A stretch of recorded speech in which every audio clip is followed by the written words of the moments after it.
చూద్దాం. ఒక రోజు గ్యాప్ తర్వాత తెలంగాణ అసెంబ్లీ సమావేశాలు ఇవాళ తిరిగి ప్రారంభం కానున్నాయి. శనివారం సవాళ్లు ప్రతి సవాళ్లలో సభ దద్దరిల్లగా ఇవాళ ప్రశ్నోత్తరాలను రద్దు చేసింది ప్రభుత్వం. 19 బిల్లుల మీద చర్చించనుంది. దీంతో ఇవాళ ఏ రేంజ్లో రచ్చ జరుగుతుందో అనే ఆసక్తి ఏర్పడింది. కాంగ్రెస్ ఇచ్చిన హామీలు, బీఆర్ఎస్ గత పాలనపై చర్చతో శనివారం అసెంబ్లీ ఓ రేంజ్లో దద్దరిల్లిపోయింది. మాటలకు కౌంటర్లు తూటాల్లా దూసుకొచ్చాయి. సవాళ్లు ప్రతి సవాళ్లతో సభ హోరెత్తిపోయింది. ఇక నిన్న ఆదివారం గ్యాప్ తర్వాత సభ ఇవాళ తిరిగి ప్రారంభం కానుంది.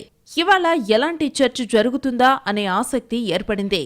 ఇవాళ సభలో ప్రశ్నోత్తరాలను రద్దు చేశారు. ప్రశ్నోత్తరాలను రద్దు చేసి 19 అంశాలపై చర్చ జరగనుంది. Finance administration, planning survey, energy, municipal administration, urban development, పరిశ్రమలు, ఐటీ, కమర్షియల్ ట్యాక్స్, ఎక్సైజ్లతో పాటు విద్య, వైద్యం లాంటి 19 శాఖల పద్దుపై చర్చ జరగనుంది. వ్యవసాయ మోటార్లకు మీటర్ల ఇష్యూపై శనివారం తెలంగాణ అసెంబ్లీ దద్దరిల్లిపోయింది. కేంద్రంతో నాటి ప్రభుత్వం చేసుకున్న ఒప్పందాలను తేదీలతో సహా అసెంబ్లీ ముందుంచారు సీఎం రేవంత్ రెడ్డి. నాటి ఒప్పందాన్ని చదివి మాట్లాడాలని డాక్యుమెంట్లను హరీష్ కు పంపారు రేవంత్.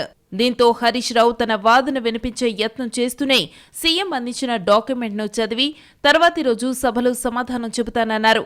ఇలాంటి పరిస్థితుల్లో రేవంత్ సవాల్కు హరీష్ రావు ఎలాంటి కౌంటర్ ఇస్తారా అనే ఆసక్తి ఏర్పడింది.